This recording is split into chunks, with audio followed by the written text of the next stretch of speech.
Let me ask you a question. What determines whether you feel happy or sad right now? What determines if somebody comes up to you and says they hate your guts, whether or not you laugh or whether or not you feel really rejected? What determines whether right now, if I ask you, are you successful, how do you answer? You say you are or you're not. And what determines whether you feel like you're successful or not? If I asked you, do you have a great body, how would you respond? And my question is, how do you know what the answer is? What makes you say, yeah, I got a great body, or no, I don't? Do you feel fulfilled at the end of the day? Do you feel like your day was invested, or do you feel drained? If I asked you about your relationship, would you say you're in love or you're lost? And my question is, where do you get the answers? What the heck do I mean by this? I mean, when I ask you that question, how do you know what to say? The answer to your questions always come back to one thing. You have to answer them based on your own personal standards. In other words, if I say, do you have a great body? You have to answer that compared to what? Compared to your standards for what a great body would be. Does everyone hold the same standard? You and I both know that's not true. And the different standards that we hold govern not only how we feel, but also how we behave, ultimately what we do and who we become in our lives. Our beliefs about what is good and what is bad, what we should do and what we must do, these personal standards I call rules. And our rules basically determine when we get pain and when we get pleasure in our life. Our rules are our judge and jury. And here's the scary part. You didn't install your own rules. In fact, they're controlling how you feel right now about virtually everything in your life, and for the most part, you probably aren't in control of them. This session today is designed to give you a clear awareness of what rules are, what their impact is on your life, and how you can change them and in a moment change your entire life. Are you really a successful person? Now you may say absolutely, or you may say, well, kinda, or you may say no. The answer you're giving me is based on this rule, this thing in the back of your head that says in order to be successful, you have to do this, this, this, and that. And it varies from person to person massively. I mean, do you know someone personally that you can think of who you think is real successful, but if you spend time with them, you found out they don't think they're successful? I mean, by your standards, you think, wow, this person's doing really great. They're making a difference in the world. They have a great family, great friends. They have a great career. But they don't feel like they're successful because they're not making $10 million a year, or they haven't gotten 8 billion people to change the way they think. These sound exaggerated, but in the real world, and in working with thousands of people, I can tell you that most people have a set of rules that control how they think and how they feel, that make it really hard to feel good and real easy to feel bad. And that's a great way to make sure for the rest of your life, no matter what you do, you could be winning and feel like you're losing because the scorecard you're using is unfair. It's unfair to you, and it may be unfair to your kids and to your spouse. It may be unfair to the people you work with in your environment. And I want you to be able to change that. So are you successful? Answer the question if you would. If you said yes, my question to you is, well, how do you know you're successful? Remember, how do you know is the way to find out your rules to virtually anything. What does it take for you to be successful? What has to happen in order for you to feel successful? And again, I'll repeat this many times because this is the second question to find out somebody's rules. What has to happen in order for you to feel blank? So if you want to find out somebody's rules for success, you'd say, what has to happen in order for you to feel successful? If you want to find out their rules for being a great lover, what has to happen in order for you to feel like you're a great lover? If you want to know the rules for being intelligent, what has to happen for you to feel you're intelligent? So let's go back to the question. What has to happen in order for you to feel like you're successful? People who tell me they're not successful in answering this question invariably have a long list of things that have to happen in order for them to feel successful. They have to be incredibly successful financially. They have to have unlimited income. They have to change the world. They have to have their kids be absolutely perfect all the time. They have to be in an emotional state of happiness at every moment from the time they wake up to the time they fall asleep. And if they're missing any of these things, they feel totally depressed and they feel like a failure. People who say they're successful usually have criteria, rules that are achievable. And the people that feel most successful have the rules that are the simplest and the ones that are within their control. The point is this: we can set up the rules of our life so we feel pain all the time, or we can set up so we feel pleasure consistently.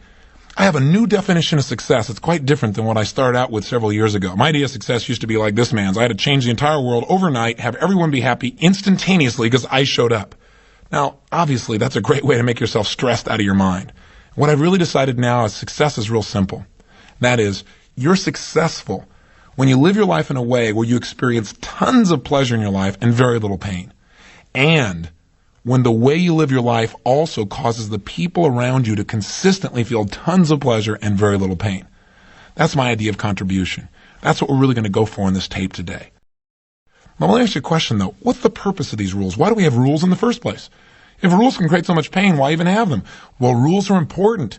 Rules help your brain to answer the question it's constantly asking. It's, what does this mean? Is this going to mean pain in my life or pleasure? If somebody comes and says, I love you, you got to ask, what does this mean, pain or pleasure? If they say, I hate you, what does this mean, pain or pleasure? If I say, hey, will you go skydiving with me?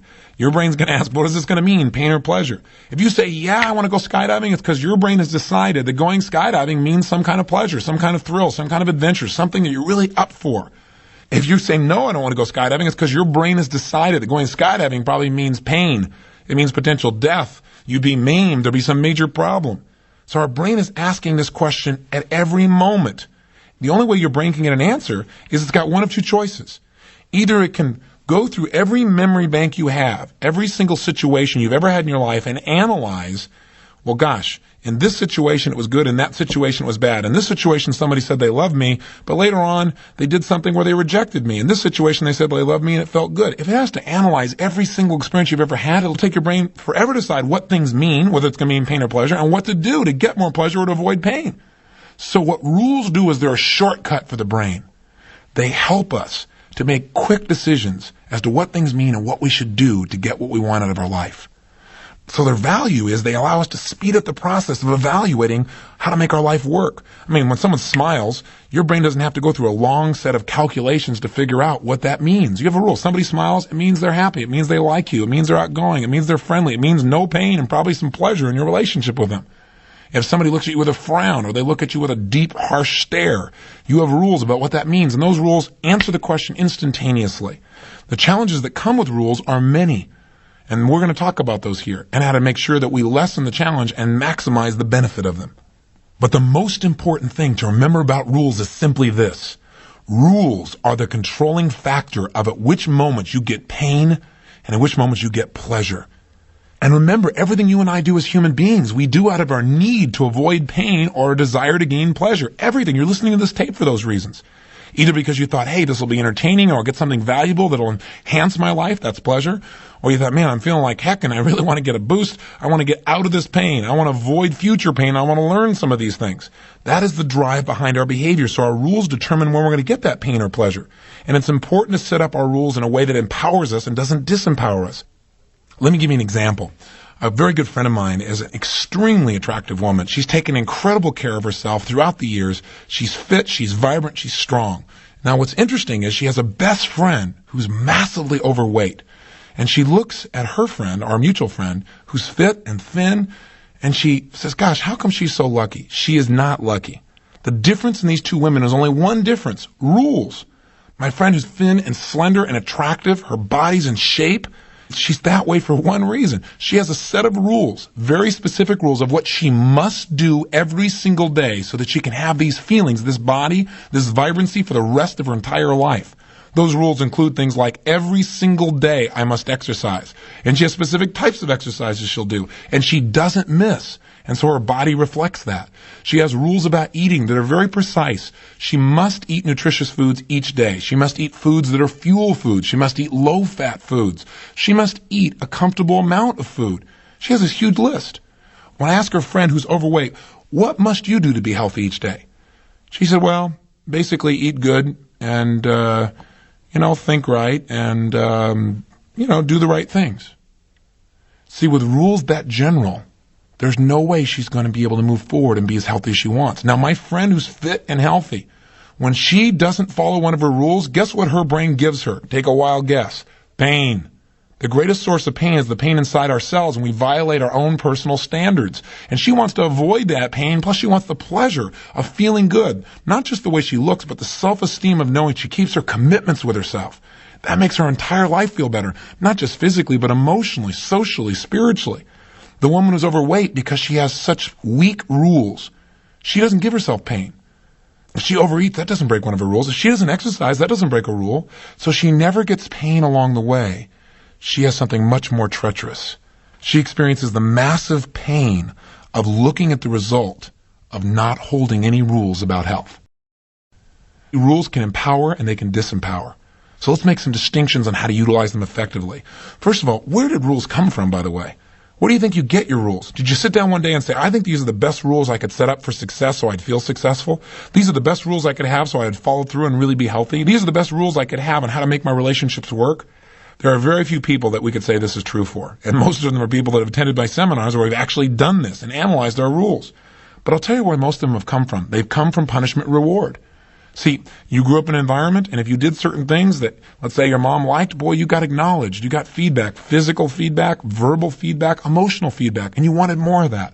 If you did things that broke your mom's rules, you got pain, either physical pain or verbal pain or the pain of being ignored. Those experiences shaped some of our basic rules, and of course they didn't end at home. Just like values, they were expanded by the impact of your friends. They're expanded by the impact of how you grew up in school and what you got rewarded for and what you got punished for. Also, a lot of our rules we've modeled from other people. A lot of times when I talk to people, they say, gosh, I'm just like my dad, or I'm just like my mom. What they're really saying is, I look at my life the same way. I judge myself by the same standards. I use the same rules. And sometimes the rules their parents had made their parents unhappy. And now they're living by the same level of unhappiness because they're living by the same type of rules. And by the way, some of our rules that we've gotten out of rebelling. Somebody had rules we hated, so we changed the rules. Said, I'm never going to live that way. I'm never going to put up with that kind of thing. And we did it out of our pain. I know I was talking to a woman on an airplane recently, sitting next to me, and I was talking to her about, what are some of the things that are most important to her in a relationship with a man, because she's thinking of getting married. Now, that it might be nice before you got married to find out what your rules are for someone you're going to be in a relationship with. Because whether you're aware of it or not, you're judging other people, you're holding other people to the rules that you have. And you may not have told those rules to anybody, but you expect them to comply. And you know what? One of her most important rules is, she said, well, a husband must work hard every day. I said, well, that's kind of interesting. That's not something he should do. That's something he must do. She goes, he must do that or I can't have him in my life. I said, well, what if he was like independently wealthy and he didn't have to work hard every day? She said, I still wanted to work hard every day. And I had to try and dig in there. Now, bear in mind, what are rules for? Rules are things we've linked up in our head because we say, if I have this rule, it'll help me avoid pain or it'll give me pleasure. As I started asking her a question, we found out what the situation was. She grew up in her family and watched her mother go through tremendous pain because her father never worked. Her mother literally supported the entire family because her father always had excuses for not working. He literally didn't work for years. And her mother broke down emotionally. She felt so sorry for her. So for her, she's got a rule that says husbands must work because if they don't, it equals lots of what? Pain. Now this happens on all kinds of levels in virtually every area of our life. So a lot of our rules have come out of our painful past, and some of our rules have come together because we say, hey, if I do this, I think I'll get pleasure. So let's take a look at the challenges that rules have. And what I want to do really is give you 7 distinctions about rules that can be major challenges or they can empower you depending upon how you use them. Here's the first most important thing to realize about this thing called rules. Now again, remember what rules are. Rules are our beliefs about what we must or what we should do in order to have a certain experience of pleasure or pain. Rules tell us, if I do this and this and this, then I deserve pain. If I do this and this and this, then I deserve pleasure. They determine what our brain is going to do to give us those sensations. Here's the first point for us to remember about rules. Every upset you've ever had in your life with another person has been a rules upset. Now think about what I just said. Every time you've been upset with another human being, the upset has not been about the other human being. It's been an upset about the differences you have between your rules about how things should or must be, how people should or must be treated, how someone should or must communicate to you, how that's different than somebody else's rules. Now see if you buy that idea. I think you're going to find it's accurate if you look at your real life. Think of the last time you're really upset with somebody. Now I know you've never been upset with anybody, but if you once had been upset, let's think of such an example. Now, as you think back at that situation, what were you really upset about? You say, well, I was upset with a person. No, you weren't upset with a person. You were upset about an issue. You're upset about something that was done or not done. People get very upset when their rules get violated. See, some people have rules about respect. And the rules for respect are, if you respect me, you never raise your voice. But they may be in a relationship with somebody who has a rule that says, if I respect somebody, I share with all my feelings and all my emotions exactly how I feel in the moment with all my intensity, because otherwise I wouldn't be respecting you, I wouldn't be telling you how I really feel, I wouldn't be being truthful. Can you imagine how these people feel when they get together? By the way, this was my wife and I when we first got together. We had radically different ideas of rules. Why? I grew up in an environment where we got a lot of pain if we weren't honest. If we didn't tell the whole truth, if we didn't express ourselves, trying to walk out of the room without finishing something, boy, that wasn't allowed. That was massive pain. And even though it didn't feel good to have to say how you felt in the moment, because you knew you might get in trouble, you had to communicate it. Becky grew up in a family where the rules were quite different. The rules were real clear. If you don't have anything good to say, you don't say anything at all. And if you have respect for someone, you never raise your voice. And if somebody ever raises their voice to you, the only way to keep your own self-respect is get up and leave the room. Can you imagine how these two rules clashed in a personal relationship? We drove each other almost crazy. We almost didn't get married because of this. Not because we didn't love each other, but because we had such conflicting rules. See, rules determine where we go, who we are, who we can even be with, whether we're happy or sad. I'm curious, what does it take for you to feel like you're respected by someone? What are your rules? You may say, well, I don't have any rules. Oh, yes, you do. You may not be aware of them consciously, but you do have them. So think for a second. What does it take for you to feel like you're respected by someone? Well, you might say, well, they need to not ever, make me wrong, or they need to respect my opinions. Well, how do you know if they respect your opinions? If they just sit there and listen? For some people, that's all it takes. For other people, they have to actively agree. Some people do not feel respected unless someone agrees with their view. Some people, I say, what does it take for you to feel respected? They say, well, I have to feel like this person agrees with me. Isn't that interesting? What's their chances of feeling disrespected by someone? Very good, because lots of people have different views other than yours. So we have to make sure that we're aware if our rules are appropriate or not. And if we're going to work with other people, we want, when we get in the game, to understand other people's rules, because there's a good chance we're going to have some differences. The more we understand what a person's rules are, what their standards are, what they really need to feel fulfilled, then we can work on meeting those needs, and vice versa. We can teach them what we need to feel fulfilled. Let's take a look at how rules impact even more personally in a relationship. Let's look at the emotion of love. What are the rules you have for knowing somebody loves you? Well, somebody's rules, if you ask, what does it take for you to know somebody loves you? They say, well, if they smile at me. Some people have to be told they're loved or they won't believe you love them. Did you see the movie Ghost? There's an interesting thing about rules in the very beginning. The main characters are played by Patrick Swayze and Demi Moore. And early in the film, Demi Moore turns to him and she says, I love you. And he turns back to her and says, ditto. And she finally gets upset about it. And she says, you never say you love me. That bothers me. I don't feel like you really love me, And he says, I love you, but I just don't say it. That's not what it's about. I'm not about saying I love you. Everybody says they love you, and they don't mean it. Here are two people, and they're having an argument already. What are they arguing over? They're arguing over their own personal standards on what it takes for them to feel loved. Some people don't know they're loved unless you touch them a certain way. And you think that they know you love them because you tell them all the time. It won't do it, not at the deepest level of love. So the value of realizing this first distinction, that almost everyone you meet is going to have rules that are different than you have, is that with that awareness, you can now dig in and find out what somebody's rules are. And now you can meet their deepest needs. See, if you love someone and you say, I love you, but that's not what they need, their rule is they have to be touched, and you don't touch them, then you're not going to give them what you really want to give them. In fact, if you want to make someone feel like they're loved, whose rules do you use to decide how to make them feel loved? Well, you and I both know the answer. We use our own rules. So if you're the kind of person that, wants to be hugged, what do you tend to do? You tend to hug that person. But maybe they need to hear, I love you, and you're just hugging them. And they need to hear it in a certain tone of voice, and you don't duplicate that, because that's not what you need. The classic thing I hear in personal relationships all the time is, especially when they've gone through threshold, or the relationship's about to end, and I'll hear the man or woman say, I gave them my whole life, I gave them everything. I gave them everything that I could possibly give them as a human being. And invariably, you know what really is true? They gave them everything except what the other person really wanted and needed. They met their own rules. They didn't meet their partner's rules. And if you want someone else to feel loved, you can't do it in your way. You got to do it in the way that meets their needs. I'll never forget, Becky and I were in the south of France. And one day, I came out of the shower and she handed me a towel. And I dried off, and I started to dry my hair. And then she handed me the hairspray. And quite honestly, I didn't really notice. I was in deep thought, thinking about what I was going to be doing next. And she turned to me and she said, you don't realize all the things I do for you. You don't realize how much I love you. When I give you the hairspray, that means I love you. When I give you the towel, it means I love you. Well, you know what? I'm real appreciative if she gives me the towel and the hairspray, but quite honestly, I just as easy get it myself. It's not one of my rules for love. To me, it doesn't take any thought for me to grab the towel or to reach for the hairspray. So quite honestly, I didn't value it the same way she did. But for her, that's a rule of love. Now, check this out. I don't usually hand her the towel or the hairspray. Guess what? That means that she feels a little like she's missing out. In fact, she said, boy, I would just feel so loved if you would give me a towel and you'd think to have the forethought to hand me the hairspray right when I'm done drying my hair and give it to me at that moment. I said, you got to be kidding me. That would make you feel loved?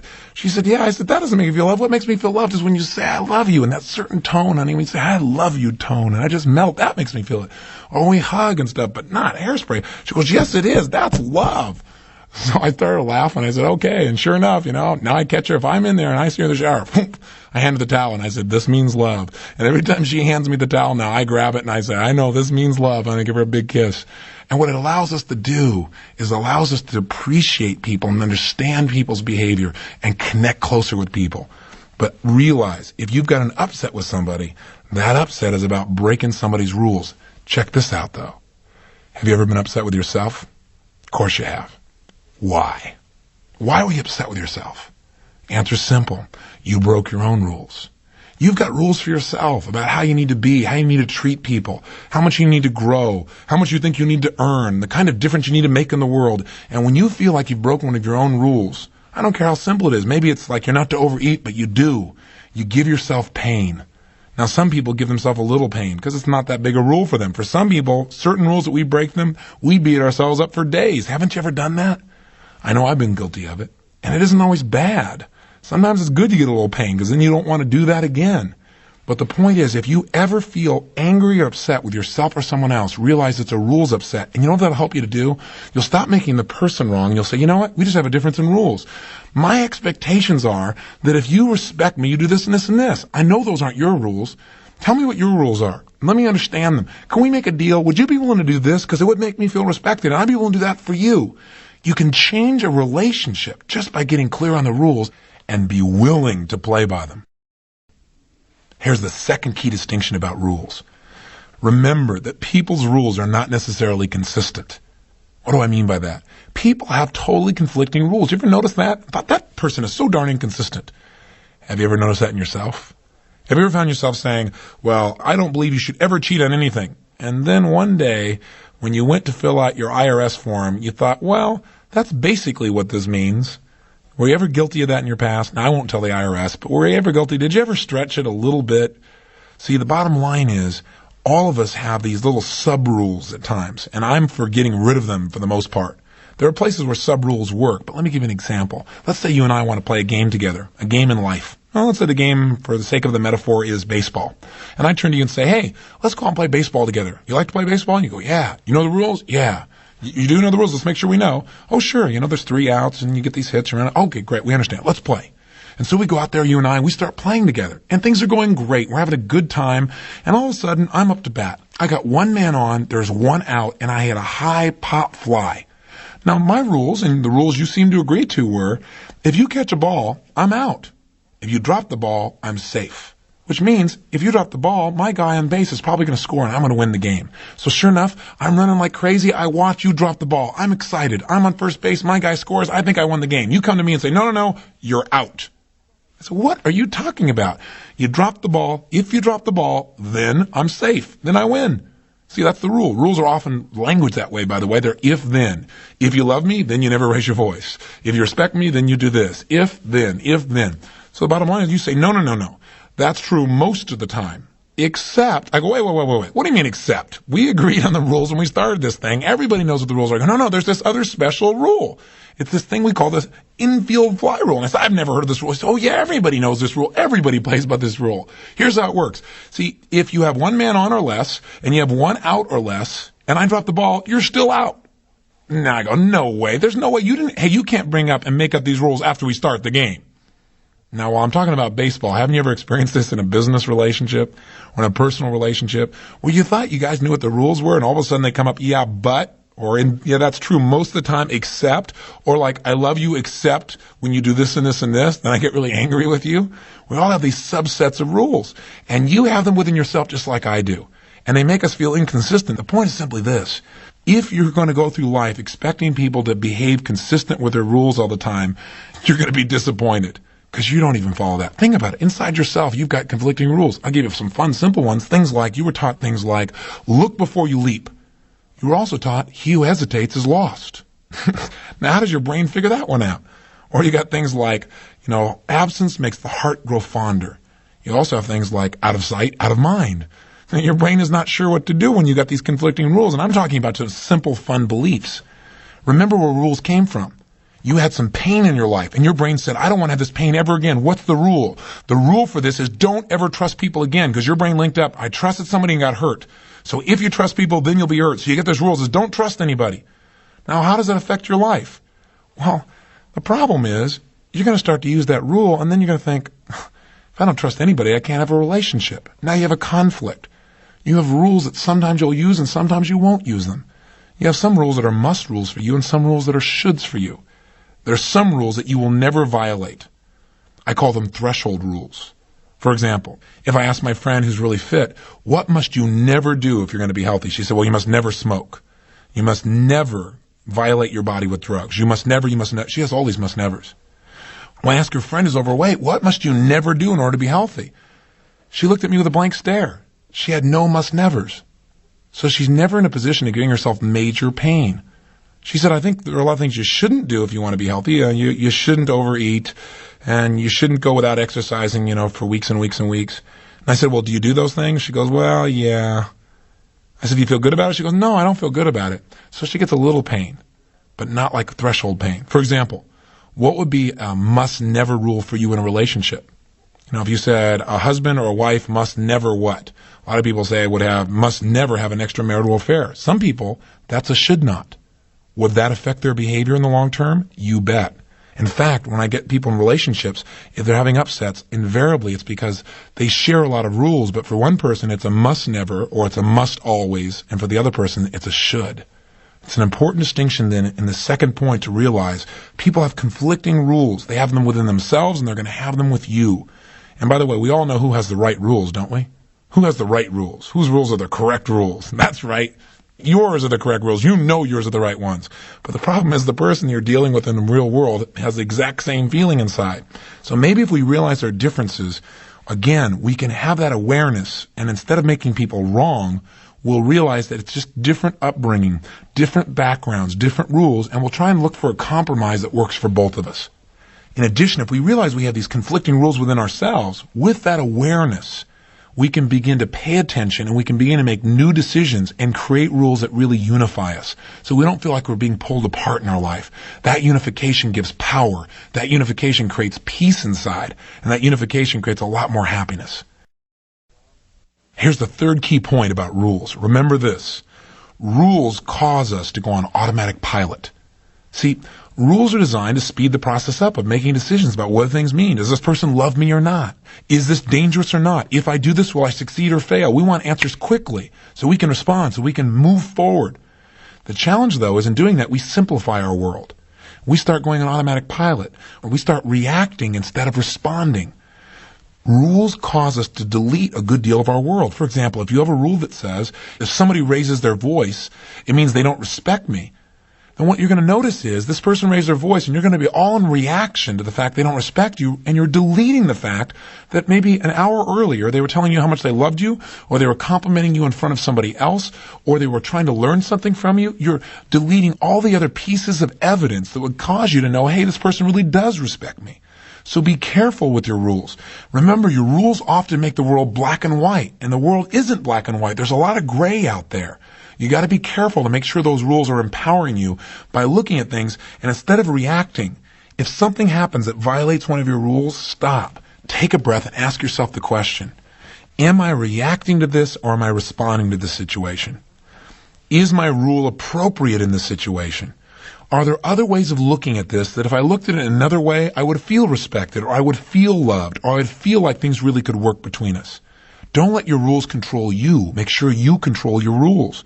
And let me offer you a little idea that might help you in relationships. If you feel like we're violated and you're real righteous because this person's doing the wrong things and they've broken the rules and they're the rules that everybody else has. Hey, by the way, did you ever notice in an argument, people can always show that there are 20 other people that believe the same thing they believe. We use social proof, other people to back up that our rules are the right rules. Hey, you can get people to back up the idea that killing people is the way to live. What other people believe doesn't matter. What matters is what empowers or disempowers you in a relationship.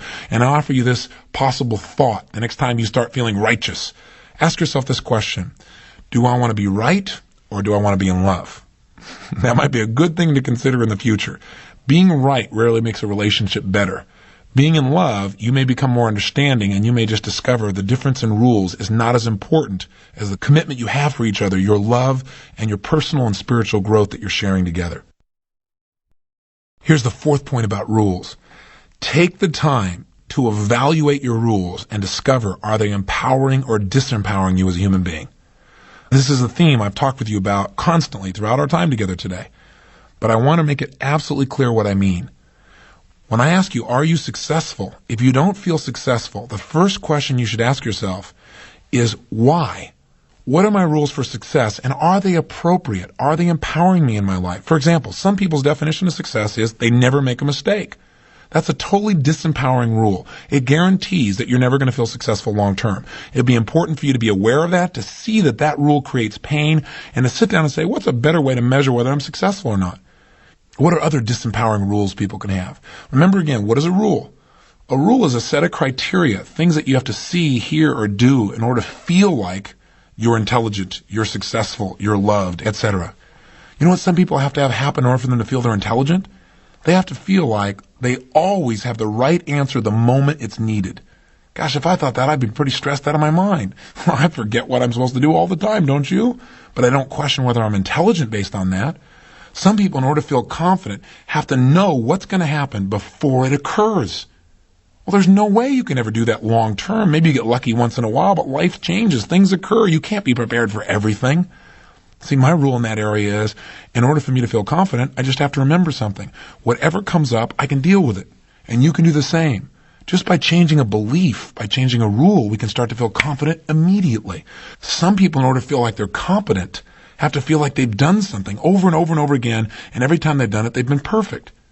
Well, gosh, can you imagine? You probably never feel competent. Because I'm sure there's a time when you've done something and you didn't do it perfectly. We're human beings, and yet this person will never have that sense of confidence that comes from feeling competent. With a set of rules like this, a set of beliefs like this, you wouldn't want to begin things. You wouldn't want to start something new because, of course, you wouldn't feel competent at it. You'd feel inferior. And when you feel inferior, you don't behave very effectively. You certainly wouldn't be perfect. And, of course, all you would link to that situation is pain. My view of competence is different. My rule says if I've ever done anything like this and pulled it off, then I'm competent probably in this as well. I just need to do it once or twice. So that makes me more empowered. It causes me to really go for it. Again, we want to develop rules that cause us to take action, that cause us to feel the experiences of joy, that cause us to follow through, not ones that stop us. I'll tell you a classic example of one that destroys people in relationships. When you look at somebody and they're not in a personal relationship and they say they want to be in one, man-woman relationship, let's say. Why aren't they in a relationship? The answer is really simple. They have rules that make it difficult to stay in a relationship. There was a woman in a Date with Destiny recently, and she was an extremely attractive woman, and there were several gentlemen in the audience that were trying to get her attention. And it became very obvious that she totally turned men off around her, and yet she said she wanted to be in a relationship. Well, I found out why. Her rules were simply this. For her to feel attractive, what had to happen was you had to pursue her constantly, and she had to reject you. And even though she rejected you, you had to keep coming back for more. You had to keep being attracted to her, trying to break down her walls. If you kept working at it like that, that made her feel incredibly attracted to you, like you were a powerful man. But you know what's interesting? She also had a rule that said, if you did that for more than a month, she lost her attraction to you. So guess what happens? Very few men, first of all, would take her rejection and keep on going. The few that did and kept on going, she'd feel attracted to for a while, but at the period of about a month, if they kept pursuing her, she lost her feelings of attraction. And if they stopped pursuing her, she lost her feelings of attraction. So basically, she didn't stay attracted to any man for more than a month. How's that for a set of disempowering rules? So again, you need to analyze what your rules are. Just ask yourself the question, what does it take in order for me to feel like I'm successful? What does it take in order for me to feel intelligent, for me to feel like I'm loved? What does it take for me to be attracted to another person? And then ask yourself, are these rules appropriate? I have a question for you, by the way. Is it possible that you could be having a great experience and feel lousy about it just based on your rules? Is it possible, for example, you could be helping other people, making a difference, and not feel it? Sure, because you could have such stringent rules about how you had to do something perfectly that you wouldn't get the joy from it. So realize the power that occurs when we make a shift in our rules. When you find your rules are disempowering, change them. And all it takes to change them is to make some new decisions about how to define success, love, respect, or any other aspect of your life. Here are the final 3 points. Number 5, don't expect people to live by your rules if you don't tell them what they are. Gosh, we've talked about this a little bit already, but I want to reinforce it. If you want to take control of your life, if you want to do well in business, if you want to be a great negotiator, if you want to be able to have impact on your children, if you want to be close to your spouse, then for gosh sakes, tell them up front what your rules are. If I want to go into business with someone, the most important thing I do in the beginning of that relationship is let them know what the rules are from my perspective and see what their rules are. Say, listen, what does it take for you to know that our relationship's working? How often do we have to communicate? What's necessary? I'll give you an example. I was talking to a friend of mine who's a pretty well-known celebrity, and we were talking back and forth about different things and about rules, and he was telling me he didn't have very many friends. And I said, well, I see all these people around you who really do care about you. I'm sure you have lots of friends. I think you've just got rules that are pretty stringent about friendship. Maybe your friends aren't meeting your rules because you aren't telling them what your rules for friendship are. He said, well, I guess I really don't even know what they are consciously. I said, that's pretty clear. And one of his number one rules are, if you're really a friend, you talk at least 2 or 3 times a week. Now, gosh, I have friends all over the world, people who I love. Some of my best friends sometimes I don't talk to for a month just because of the intensity of my life and how I'm living and what I'm doing. And I also get an average of 100 phone calls a day. There's no physical way I could talk to everybody 2 or 3 times a week. There just aren't enough hours in the day. So the bottom line with this person, I said, well, do you feel like I'm your friend? And this person said, well, yeah, you're my friend. I know you're my friend, but, sometimes it doesn't feel like it because we don't talk enough. I said, wow, I never knew that. See, if you don't tell me that's your rule, how am I supposed to know? I said, my rules for friendship are real simple. Love me and I love you.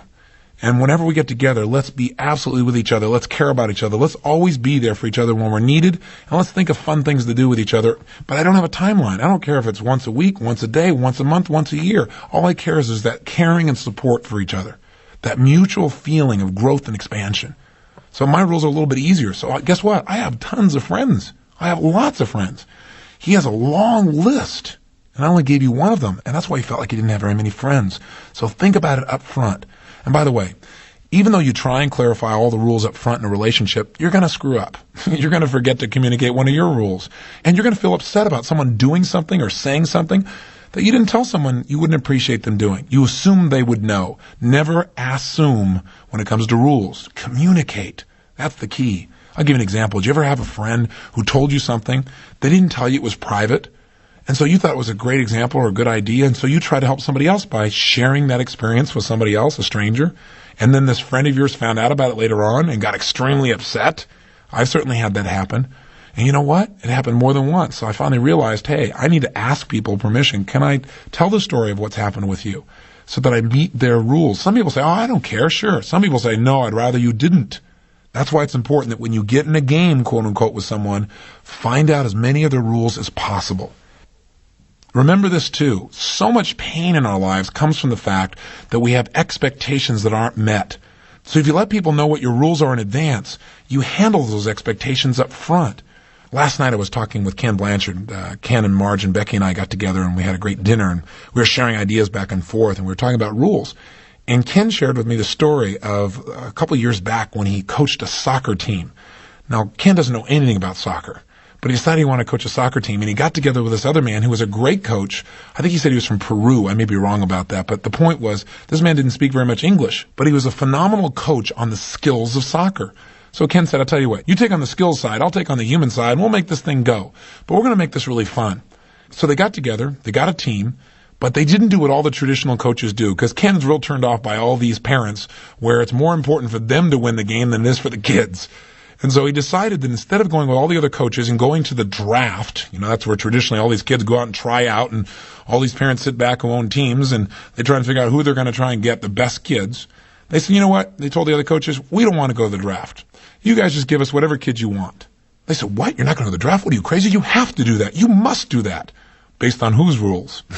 Their rules, not Ken's rules. So Ken said, I'll tell you what, it doesn't matter to me. It's fine. We'll just give us whoever you want to. Well, sure enough, in the middle of the frenzy of the draft, all these different coaches start picking the best kids, and they start feeling a little guilty. So they said, well, we got to give them some good kids. So they gave Ken and his partner 2 kids who were really good, but nobody wanted these kids. And the reason was these were real troublemakers. They were always bad sports or creating problems on the team. They didn't listen to instruction. So they figured, okay, they're good. We can feel like we've met the rules of fairness, but we don't want these kids. Well, Ken wasn't stupid. The 1 minute manager, he knows a little bit about people and what they do and how to manage relationships. And he did something absolutely brilliant. He pulled these kids aside. He called them on the phone first and said, I want to meet you before practice. Meet me at 31 Flavors. So they met at Baskin and Robbins, he and the other coach. And these two kids walk in trying to figure out what's going to go on. Every other team they've ever gotten on, they said, we know you're a troublemaker. You may be good, but you're not going to cause trouble on our team. That's not what Ken did. Ken has different rules about how to deal with people. He pulled them in and said, hey, what's your favorite ice cream? Got him a couple cones and said, you know what? I am so thrilled we got you guys. Because we weren't at the draft. We were lucky to get you. We know how skillful you guys are, and we want to make you guys our assistant coaches. Well, you can imagine the response from these kids. What? Yeah, we need your help. We can't pull this thing off without you. We need your help to really make this thing fly. That's a different way of dealing with people, isn't it? So after setting up these kids as coaches, now they have all this self-esteem brewing within themselves, and they're setting up rules now. They start holding themselves to a higher standard. They start operating out of the rules that coaches have instead of the rules of troublemaking kids. Change them completely. Then Ken decided he was going to communicate to all the parents what the rules of the game were going to be on his team. So he asked all the parents to come to the first practice. And he said, we'd just like to share with you the goals that we have this year for the team so you can decide whether or not you want your kid to play on our team.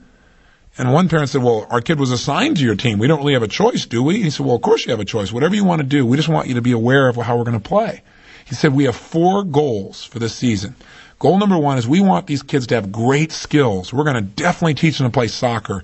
And my assistant coach here is fantastic in that area. So we want them to be strong. Goal number 2, we want to teach these kids to play team. This is a team sport, and life is a team sport. So we want them to understand they're not just an individual, but they got to interact with other people to win the big game. 3, we want to make sure these kids learn to be great sports. If your kid's got great skills, but he's a poor sport, he's going to have those skills on the bench. He's going to be sitting there because we won't have anybody in the team who's not a good sport. And 4th, we're going to have fun. Those are 4 goals for the season. We just want you to know what they are. One of the parents said, well, what about winning? And Ken looked at him and said, well, we're not about winning. That's not what we're doing it for. Well, you can imagine that violates a few people's rules who are involved in sports. He said, listen, we're going to win, but that's not what we're here to do. He said, we're here to teach these kids these first 4 skills. If we teach kids really the skills of soccer, we teach them to play team, we teach them to be good sports, we teach them to have fun. He said, we're going to beat a lot of teams. But he said, winning is a byproduct. It is not our goal. Well, some people got real upset about it. But at least they knew the rules up front. They got a chance to adjust to it. And you know what happened? They went undefeated that year. In fact, they had one game where the assistant coach wasn't there, and Ken didn't even know how many periods there were in soccer. And he said it was so funny. He was getting a little bit stressed about the idea, and he arrived at the soccer field, and guess who met him in the parking lot? His 2 assistant coaches. They said, Mr. Blanchard, we know you're probably worried about this, but don't worry. We'll handle things today. See, if you let people know the rules up front, you can have a lot of fun. If people's expectations are clear and are simple, we can all win the game of life. Start thinking of new rules, new ways of responding that empower you and the people around you. Here's point number 6. Too many must rules create a tremendous amount of stress, both for yourself and other people. Let me give you a classic illustration of this. Think of the rules that we had in our society for women, say 20 years ago. The overall rules of what did it take to be successful? Well, most people would offer some set of rules that would sound something like, well, what you must do, really, a lot of things you could do or should do, but what you must do is take care of your family, make sure they're in great shape. Is that the only must rule that women have given themselves in today's society? No way. Women today have to be super women. They have to do everything and be perfect at it all. They got to not just take care of their family and their friends, but they got to have the perfect body. They got to contribute. They got to stop nuclear war. And they got to be the ultimate business person on top of all the above. I mean, think about that. Do you think that might create a little stress in your life, having that many musts in order for you to feel successful? And women are not the only ones in our society. Our children today are under tremendous stress because of the expectations. And a lot of them have just decided there are too many musts. I'm out of here. I'm not going to do anything. And they cop out. See, if we get too many musts, we just want to leave. We don't want to play the game anymore. We lose our enthusiasm and our passion for life. See, high self-esteem comes from feeling like you have control over events, not that events have control over you. And when you have this many must rules, the chances of them being violated is great. You're not going to feel like you're in charge of your life. You're going to feel like you're in reaction. I'll never forget the advice I heard given by 20 families, all of which had quintuplets. This is a program on CNN. And they asked each of the parents, what has been the most important thing you've learned that's given you guys sanity throughout this time? And the one message that was echoed again and again was simply this: don't have too many rules. Because with this many bodies in motion, this many different personalities, all at the same time, if you got too many rules, you're going to go crazy, because the law of averages says they're going to be violated constantly, and you're going to be in stress, being in reaction to all this stuff. And I thought, well, it doesn't just work with quintuplets, it probably works in life. If you really want to succeed, make it so you don't have too many must rules. Have a few shoulds. Make the must the ones that are worth giving yourself pain for if you don't follow through. The ones you want to make sure you follow through on. And other ones, make them shoulds or coulds and create a life that has a little bit more space for yourself. And here's our final point, point 7. Make sure you have plenty of must rules. How's that for a nice contradiction? But the point is this: we need some must rules to make sure we'll follow through, that we'll take action. Remember the example we talked about earlier. Anybody who is fit, anybody who's healthy has some pretty strong must rules about how they got to eat, how they got to live, how they have to exercise. So we all need some structure.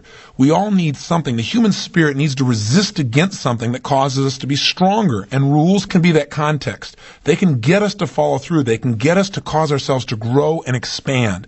And what rules really are, again, are personal standards. And if we don't have any standards for ourselves, we won't expand. So life is a balance. You don't want too many must rules, nor do you want to go without them.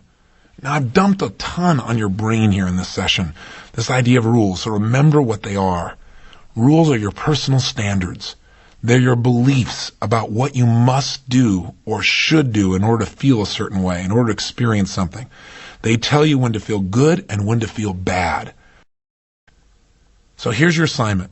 Sit down and write down, what does it take in order for you to feel successful? Answer the question thoroughly. 2, what does it take for you to feel loved? And by the way, it may be different by your kids than it is by, let's say, your spouse. 3, what does it take for you to feel confident? 4, what does it take for you to feel like you're excellent at something? As you answer those questions, I then want you to look at those rules and ask yourself this question: are these rules appropriate? Have I made it really hard to feel good and real easy to feel bad by having like 29 things that have to occur simultaneously for me to feel successful? If that's true, change your rules. Come up with a definition that empowers you. Something that will make you grow, but something that you're in control of. Make it easy to feel good. I'll tell you a way to start out phrasing your new rules. Start out with a phrase, anytime I. See, not after I do 29 things, anytime I. So for example, what it takes for me to feel loved is, anytime I'm being loving, I feel love in my life. You know what's great about that rule? I'm in control. I get to ring the bell. I can at any moment make myself feel loved by just being loving. I'm in charge of that. That's easy. It's simple. It's a winnable game. So ask yourself, what does it take for you to feel these feelings? Look at those rules, and if they're inappropriate, change them. And thirdly, have some fun. Go to some polling. Go find out what people's rules are around you. For example, notice what your relationship with someone. You're a father, you're a mother, and you want to find out what your children's rules are for you. That might be interesting to find out. Kids have rules for you just like you have rules for your kids. For example, I'll never forget the first day I tried this with my son Joshua. I said, Josh, what must a dad do or be for his son? He looked at me kind of funny and said, what do you mean? I said, well, for me to be a great dad, or for a dad to be a great dad as a whole, what must the dad do or be? And he thought for a moment, he kind of smiled, and he said, well, a dad must love his son. I said, okay, what else? He said, well, a dad must really care about his son. I said, okay. He said, a dad must really be there for his son when his son needs him. I said, okay. All those were things I expected. I said, what else must a father do or be in order to be a great dad? He said, well, in order to be a great dad, a dad must not tell his son all the answers on his homework. I said, what? That was a rule I didn't know he had.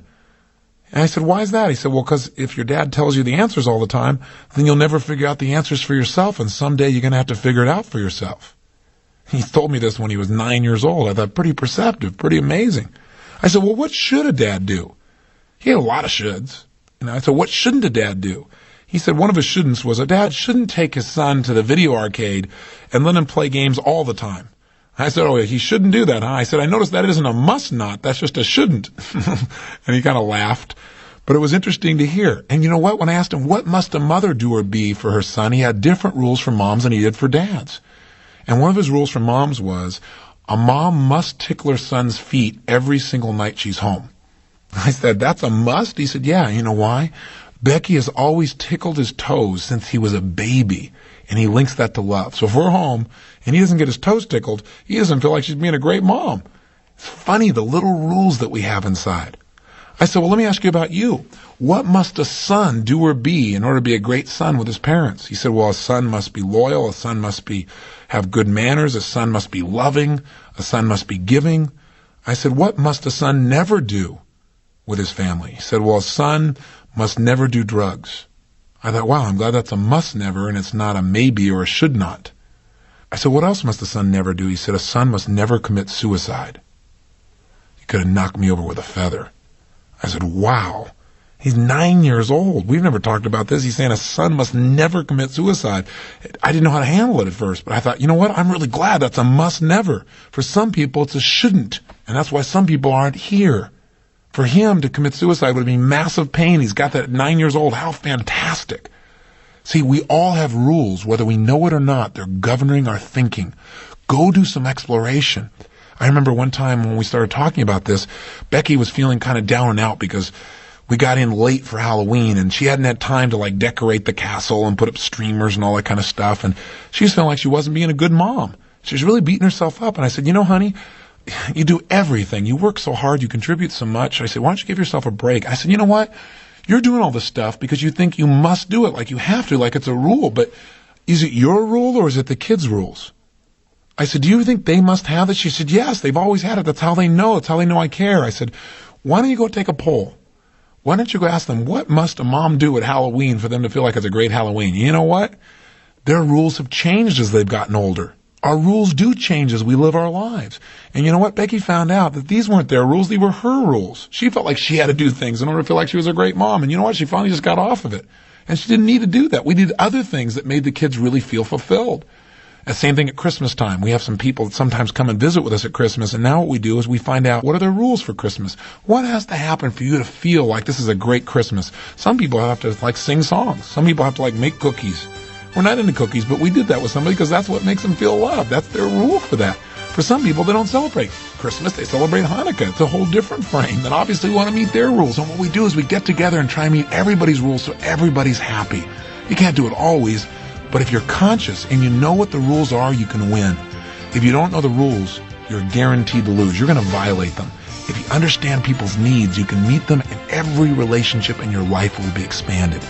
Understanding rules can allow you to eliminate most of the pain in your life and increase the pleasure.